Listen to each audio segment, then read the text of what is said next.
Awesome. All right. I think I was able to figure out this whole screen recording thing and audio inputs and stuff on the Ubuntu. Okay, so we can get to the main gist of this video. So this I'm using this language called Purescript. I'm sure you must have seen it on the title of this video, so that should come as no surprise. So I am using Purescript on the server side. I think quite unusual. Not many people do so, I would think. I've not done a survey. So just want to get into my setup here.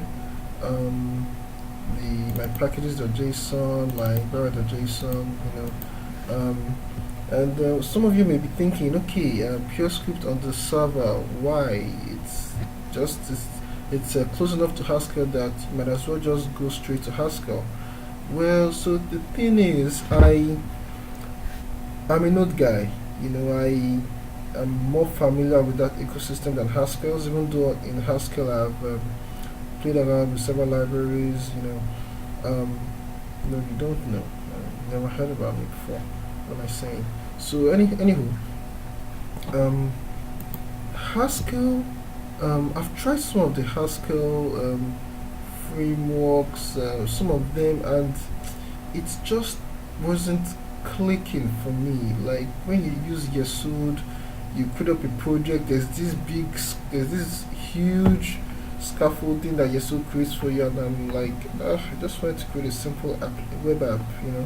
Of course, there's things like a Scotty and Snap, but when you now have to work with a database, there's things like this SQLeto and persistent, and just to get a basic server up and talking to the database, you have to now know template Haskell. I was like, what?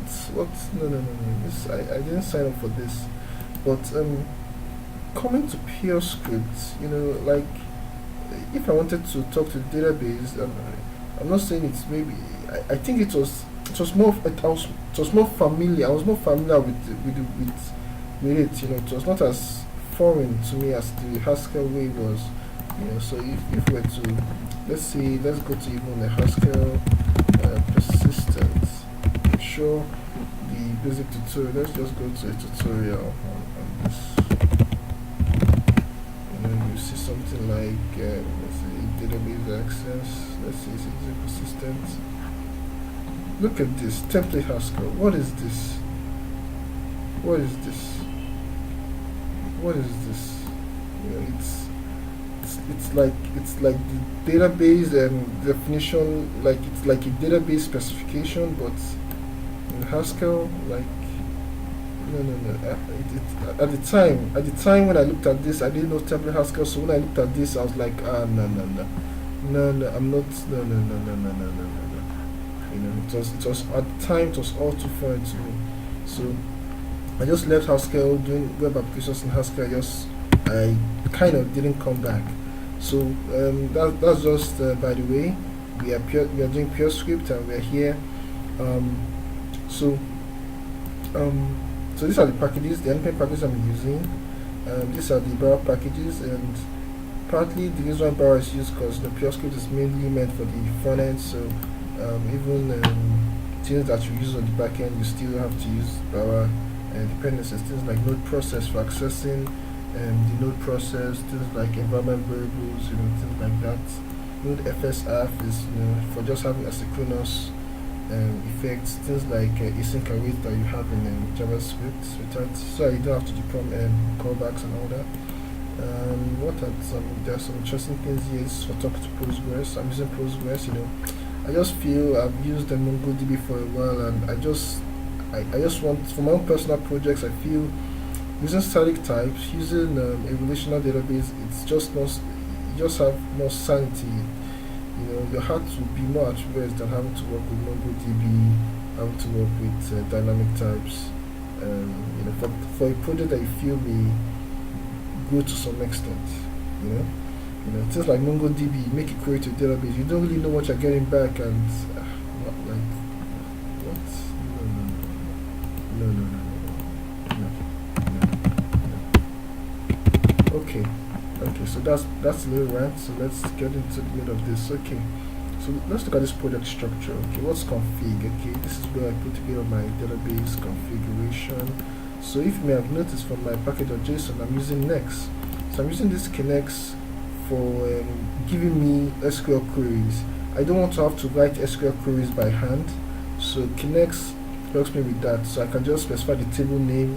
I can just specify, okay, this is the field I'm trying to find, and Kinex will generate the SQL for me, and that SQL query I can just send it over to Node Postgres to run the SQL query for me. Okay, so yeah, so I have a migrations folder which Next uses for generating. So look at this now. There's no template Haskell here. This is familiar. This is very familiar. You're not learning anything new here. So I just have to go with what I know at the time. So let's look at this. We've got the source. Okay.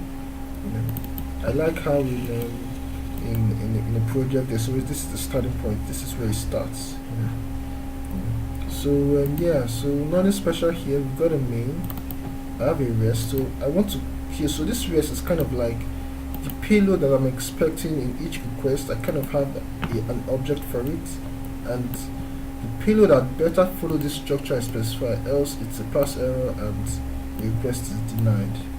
Okay, so I kind of have error messages, so that anytime this particular error message, I don't have to keep writing the string. I just have to just reference this guy. Okay, types. Why do I need these types? Okay, just want to have some type aliases for common things. Utils. Okay, anything special going on here? Maybe. So this is just trying to get a DB config out of the maybe values for the database connection details. Okay, nothing too strange going on here. Yeah, so this with JSON foreign, it's important because Purescript is typed, but it also relies on JavaScript, and JavaScript stuff do not really have types. So with JSON foreign is trying to say a foreign object, something that we don't really know the type of, to try to help us decode it. Okay, to only decode it if that object, if the object that I want it to be at the end of the day abides by this type class. Okay, this JSON read foreign type class is coming from this guy here, this Purescript simple JSON. Nothing too spectacular. Alright, okay, so what do we have here? I'm not saying this my project structure is the best, but I think for something small it can work, and I've got my FFI folder, for working with Bcrypt, for working JWT, phone numbers and processing, and to ensure that the phone number is a certain standard for Nigerian phones, and usually it is generating unique identifiers. Alright, so that's FFI, and I'm calling it FFI because it has to work with JavaScript. Okay, so yes, let me go on a little side rant. So one of the things I like about Purescript is how core application code is not written in JavaScript. You write all your core application code in Purescript, but when you need to call out into the npm packages in your package.json, that's when you now refer to JavaScript. For something like TypeScript, fine, it's types and all, but I don't like how even it's just like a superset of JavaScript. You can just have any raw file, even though it has a .ts file extension. It actually has plain JavaScript inside it. So the guarantees you would expect from having static types, you lose. You lose it. So that's why TypeScript was just a no-no for me. It gives false comfort, and I said no. I don't want that. I want real comfort. Okay, so that's for the FFI. So middleware, if you look at my main, we've got some use external. This use external is coming from Express. So I'm using Helmet and JSON parser, and this JSON parser stuff is coming from the middleware. And this middleware has JSON parser, where I can say just specify limits and Helmet, just use Helmet. Nothing too fantastic going on there. Constants, okay, I guess you can guess what this is. Table columns, the columns and the names of the columns and the names of the tables, okay, because I want to be able to easily refer to these things at any point without having to know the exact string, because you don't want to make mistakes, that kind of thing. Because even though you have static types can't really save you from typing the wrong database table name. Yeah. So what do we have here? So we've got main. I think this is really plain to see. Look at the main. We try to read from the text file. So this text file is here coming from config. Alright. So we just get from the environment variable. From the environment, try to get these details. If we are in a dev environment, give us the dev. If we are not, go to prod and give us. Yes. This is yeah. This is not dev. This is not dev, but this is dev. Okay, this will give you dev db config details. This will give you prod db config details. Alright. So when we got in the db config details, we go to start. Okay, start now tries to get the database connection pool. This pool passes over to our app setup.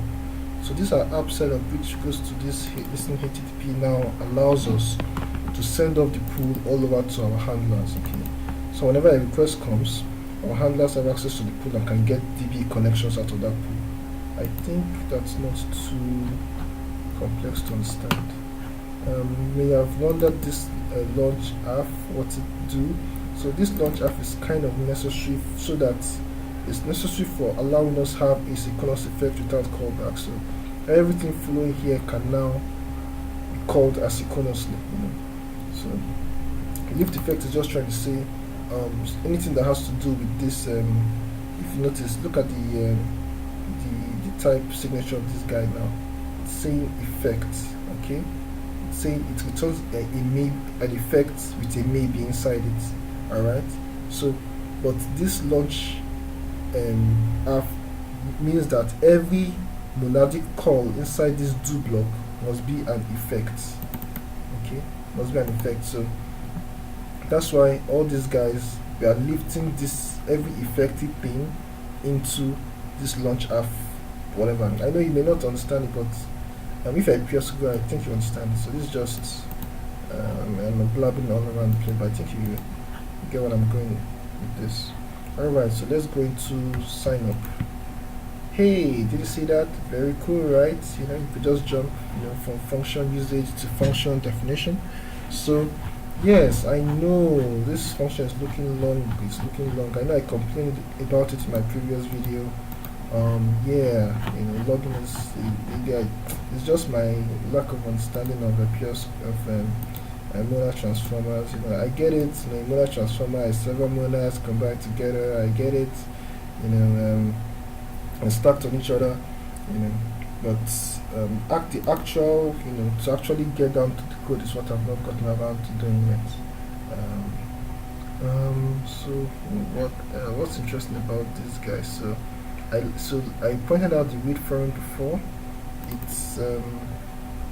It tries to return an error if the foreign object that you pass to it doesn't conform to the type you specify.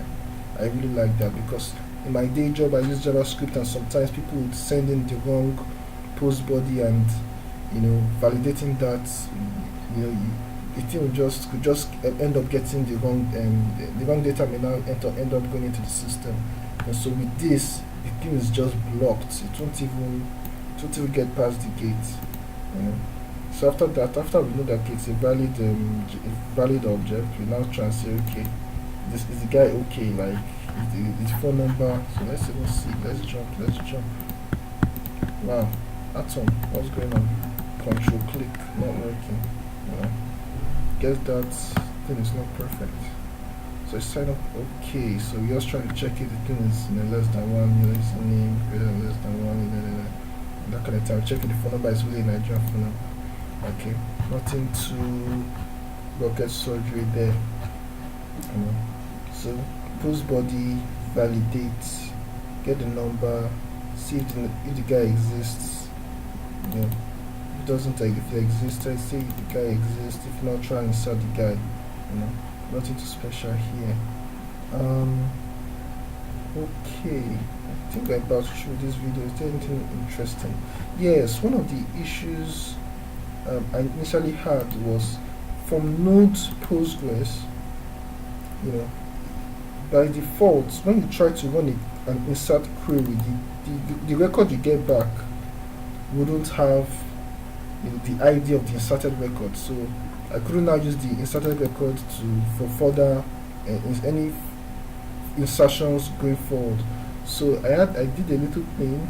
So if I go into query, so where's that query? Insert blah blah blah. Insert guy. Okay, query dot insert. Okay. Yeah, so this insert is the FFI. So let's go into we have these insert is coming from here. So we're going to insert. So insert, so it connects. So once you insert this guy, you have to say returning ID. Without this, it won't have an ID to return. And after this, you now need an insert results. So what I noticed was that Progress has this particular format that it returns. After it inserts a record, there's a particular format it returns it in. So I noticed that it has this row count, like depending on how many records were inserted, and it has some details about the rows. So that kind of thing. So this row, this is the ID of the record, something like that. So I just had to create this little class. I know it's a bit boilerplatey, and boilerplate's a little bit more, but it gets the job done. I know language like Purescript may seem a little bit more verbose than JavaScript, but I would take that any day for the sanity it gives me than JavaScript. Like any day, any day. Yeah. So let's look at this. Let's look at this for a bit. Any kind of object that you want to be JSON serializable, like you could encode, decode. First, you need to make it generic. Okay. After you make it generic, you now have to make it an instance of this JSON with foreign. Alright. Once you do that, you can now do this. You can now make it decodable and encodable. Alright, this is just I just need this particular part if I need to like log the object, for me to see what's inside. Yeah, so similarly, because this is insert result, we did it for insert results. It's a pity that we cannot transfer that to its internal record. So insert result row, which is this guy, we do a similar thing. It's a little bit of code, but it works. It's just a one file. You do it once, forget about it. Yeah. So let's see now. Anything interesting here? This lift half and yeah. This is just for performing a synchronous stuff without callbacks. You don't need to worry about that. As in visual ID, there's a bcrypt. I was shown that, and I showed how I used awesome phone number for validating things. Awesome phone number is coming from the phone number FFI in this phone number FFI here. Okay. I know I gambled a little bit in this video. So you can leave comments, maybe provide ways I could improve this rig. Yeah. Thanks for watching.